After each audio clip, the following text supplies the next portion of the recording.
যেমনটা দেখতে পাচ্ছেন যে হাদিকে এই মুহূর্তে বের করা হচ্ছে এভার কেয়ার হসপিটাল থেকে এবং তাকে উন্নত চিকিৎসার জন্য সিঙ্গাপুরে নিয়ে যাওয়া হবে। কিছুক্ষণ পূর্বেই তাকে বহন করার জন্য এয়ার অ্যাম্বুলেন্স এসেছে সিঙ্গাপুর থেকে, যেটি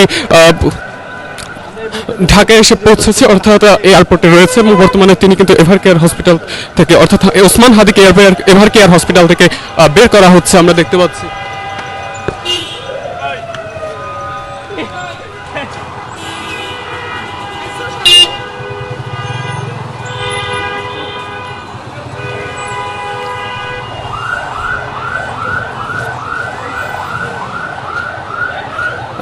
তাকে কিন্তু এই মুহূর্তে বের করে নিয়ে যাওয়া হচ্ছে এবং যেমনটি দেখতে পাচ্ছেন যে তাকে বহনকারী যে অ্যাম্বুলেন্সটি রয়েছে সেটি কিন্তু এয়ারপোর্টের উদ্দেশ্যে রওনা হয়েছে।